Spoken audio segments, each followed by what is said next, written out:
Have you heard of easy roller dice? Christmas is coming up, which means one of two things. You either want some metal dice from your super rich dungeon master, or you have a friend who wants a new set of dice. Easy Roller Dice is a fully stocked shop with all the dice and dice accessories you don't need but really want. And they sponsor me now. Hey, isn't that cool? They've got sleek as hell metal dice, super cheap 1-pound dice packs to help fill your leather bag, trays to keep your extra dice, cups, and a bunch of other neat things. They have a lot. Look at my metal set of dice. Now look at my promo code.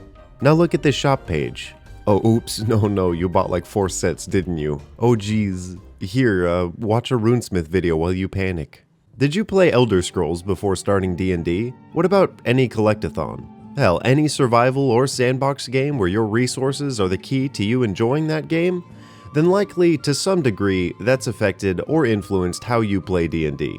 You run around a big world, kill some guys, take their stuff, tell someone you killed those guys, and then get more stuff. And that's a perfectly fine way to play, but I've got a bit of an issue with it. D&D is the ultimate storytelling experience, and is one of the only games whose entire rulebook says, you don't gotta use any of these rules, just have fun. So for most people, that misconception of I must become the Horde essentially just turns them into dragons. Big, selfish beasts who refuse to die until they have every achievement and every gold coin in the game. But this isn't Mario, and dying is so much more fun in D&D than it is in Mario. You can play Curse of Strahd 30 times with the same character or different characters and always have a unique and fun experience, regardless of how many items you gather or how strong your stats are. Now here's my point. I urge you to explore new ways to play. Endings are often happy when everyone lives and gets that huge chest of 30 magic items that no one will ever use because the campaign is over.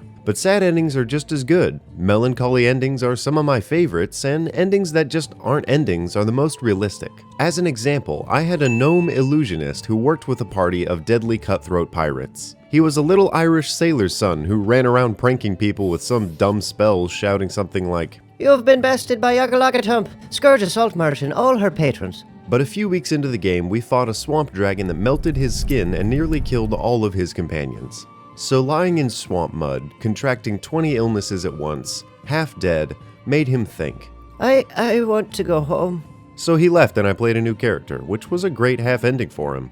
Also, if my replacement gunner pirate ever dies, I have that little guy who can just come back with newfound confidence after a spin-off adventure at home. You are not limited in any way when you write your character. You're just, I'm gonna be an antagonist here and say, "You're doing it wrong, stupid. Dumb. Me smart, you wrong, here why." Write your characters before picking their class. Make a knight who would die for their queen at the drop of a hat and then promptly dies by dueling the first person to call their queen stinky. Or try your hand at a gimmick character for a one-shot, like a mime who just tries to climb any hostile creature larger than himself. They might not live long, but that sounds fun as hell. The divide in playstyles, which is the cleverly worded title of this video that doesn't really have a flow to it, are strategy and tragedy. Strategists are playing D&D like warlords, hoarders, and epic gamers. Tragic players write their characters almost like NPCs, who are more emotional, have an arc, and a few pre-established goals that they might never achieve. Because when you make a non-player character, you accept that they aren't you.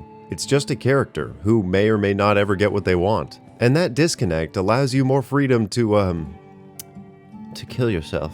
But when you die, be happy that no one saved you from your stupidity, and now you get to play your next character experiment. Even playing masterminds can feel a bit more real with this, because as a strategist, you can accept risks and sacrifices to open up more options for your plan. You may have to trade your home, your bag of holding, or even your sidekick to reach your character's goal.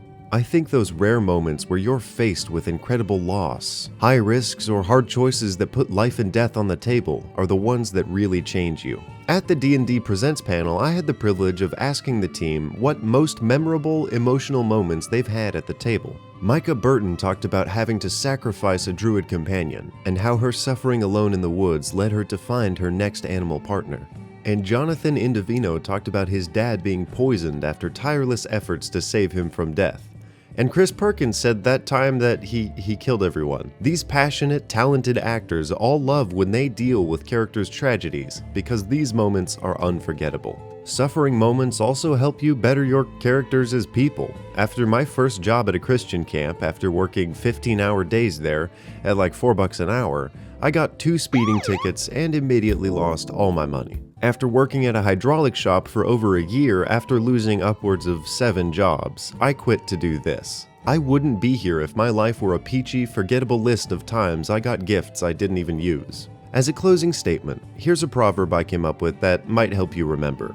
Sophistication by suffering and comedy by tragedy. As an unrelated follow-up statement before you silently see my patrons roll by, I'm going to shout out cool people I met that you probably already know. JoeCat is a talented animator who plays Monster Hunter and I think mentioned D&D once. Puffin Forest is a hilarious party dad who animates and has great stories. Jacob is dumb and smells like doo-doo. This guy sucks and has a really big hand. Davy Chappie, I think, invented D&D. Dingo Doodles is an animator with an adorable style who has a great understanding of story flow.